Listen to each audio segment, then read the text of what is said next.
बहुत समय पहले एक राजा था जो खुद के बारे में सोचता था और वह बहुत ही नेक सोच, दयालु और स्वभाव और दरिया दिली है। उसे लगता था कि वह स्थितियों को सही से समझने, हर बात पर न्याय करने और हर विषय में उचित विचार रखने वाला व्यक्ति है। राजा की 3 बेटियां थीं। एक दिन उसे अपनी बेटियों को बुलाकर कहा, मेरे पास जो भी है वो सब तुम्हारा है। तुम तीनों को मुझसे ही जीवन मिला है। मेरी इच्छा अनुसार तुम तीनों का भूत, वर्तमान और भविष्य बना हुआ है, जो आगे भी ऐसे ही बना रहेगा। मैं ही तुम तीनों का भाग्य बनाता हूँ। राजा की यह बात सुनकर उसकी 2 बेटियों ने शांत मन में राजा की बात में हामी भर दी।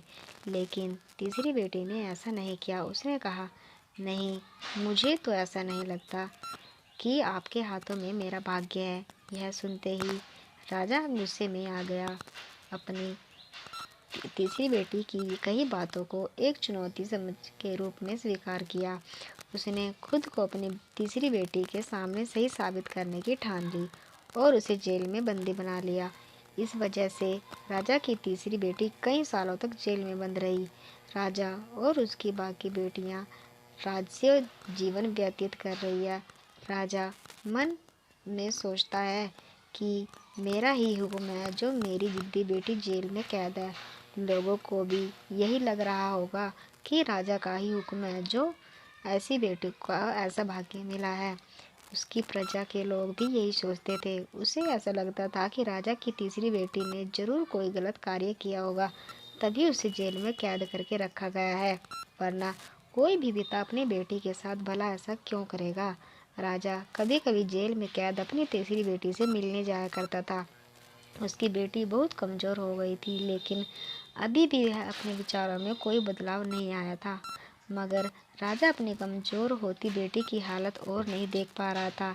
एक दिन उसने अपनी तीसरी बेटी से कहा, इस तरह से तुम्हारा जिद करना मुझे बहुत गुस्सा दिलाता है। अगर तुम इसी तरह मेरी आंखों के सामने रही तो गुस्से में मैं ना जाने क्या कर बैठूंगा।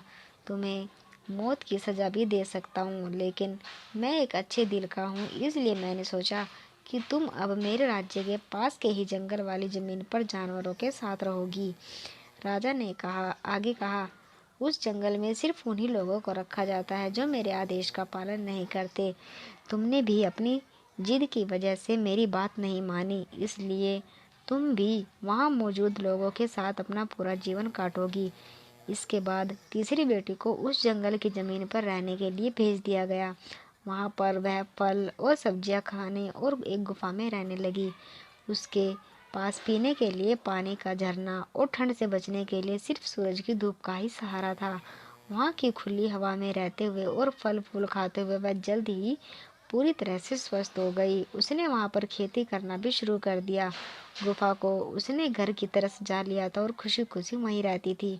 एक दिन वहाँ पर एक भटकता हुआ राहगीर आ पहुँचा। उसे देखते ही देखते राजा की तीसरी बेटी से प्रेम हो गया और दोनों खुशी खुशी वहीं रहने लगे।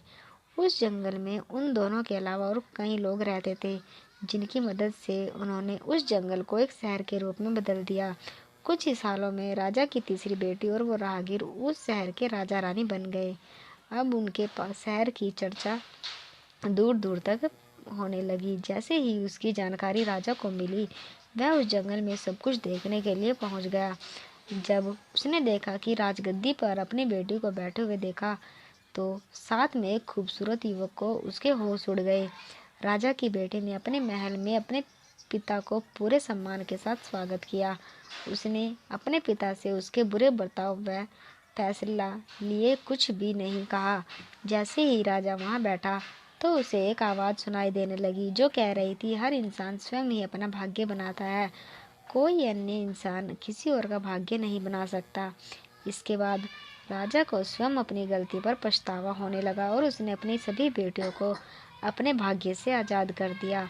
उसने अपनी तीनों बेटियों से कहा, भले ही तुम तीनों का भाग्य मेरे हाथ में है, लेकिन हर व्यक्ति खुद ही परिस्थितियों के अनुसार अपना अच्छा भाग्य व बुरा बना सकता है। कहानी से सीख। राजा और उसकी 3 बेटियों की कहानी से यह सीख मिलती है, कोई भी व्यक्ति किसी का भाग्य बना या बिगाड़ नहीं सकता। हमारा भाग्य स्वयं हमारे हाथों में ही होता है, जिसे हम अपनी सूझबूझ से परिस्थितियों में भी अच्छा बना सकते हैं।